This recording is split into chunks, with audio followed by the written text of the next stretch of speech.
are watching Eagle News International from Canada. I am Tiffany Elisassis from Calgary, Alberta. In Hawaii, the stay-at-home order for the island of Oahu has been extended for 2 more weeks amid the continuing surge of new COVID-19 cases. At the same time, help is on the way for renters whose livelihoods have been affected by the pandemic and are at risk for eviction. Eagle News correspondent Alfred Arsenes reports. We've decided, and the governor has granted us the authority to extend our stay-at-home, work-at-home order for another 2 weeks till September 24th, with some exceptions.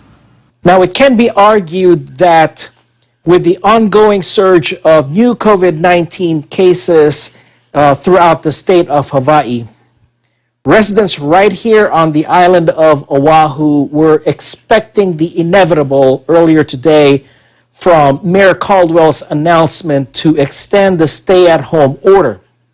But at the same time, he offered some window of opportunity, albeit small, for some much-needed outdoor activities. Those pertain to activities in our parks, our beaches, and hiking trails. Those will be open for limited solo activity.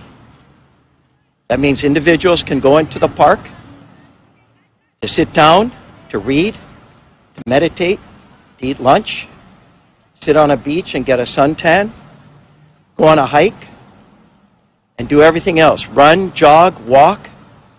Community gardens will be open for individual gardening in your plot. All of those things will be allowed. In order to allow people to access these activities or do these activities, the parking lots will be opened for the sole purpose of solo activity along the lines that I described. We do believe outdoors is safer than indoors. We said that repeatedly. But the reason why we shut down our parks, beaches, and trails was because we lost control and allowed large gatherings to take place, up to 100, 150 people, maybe more in certain parks. Very hard to enforce. Mayor Caldwell also explained the way ahead after these next 2 weeks to consider reopening the state of Hawaii, but this time in a much more measured manner. September 24th, we will be making an announcement. We started the discussions with the governor on how to reopen in a very careful, cautious way.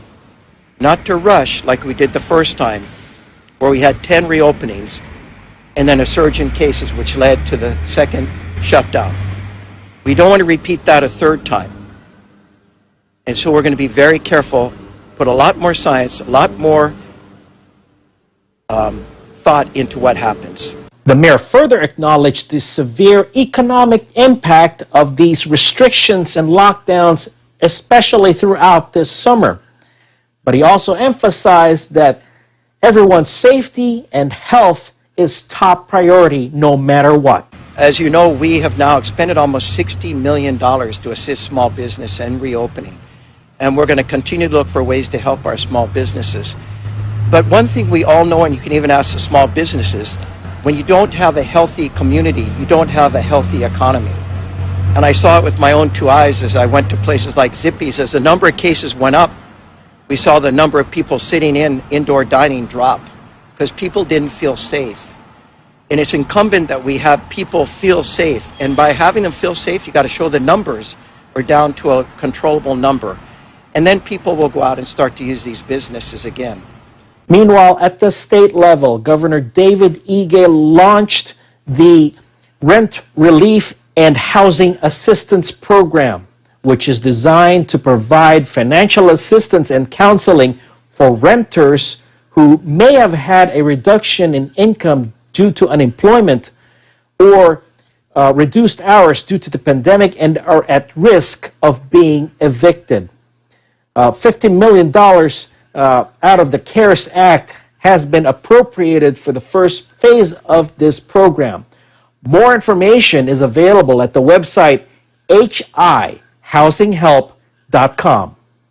Reporting from Honolulu, Hawaii, I'm Alfred Arsenes, Eagle News. We live in interesting times. Back to you.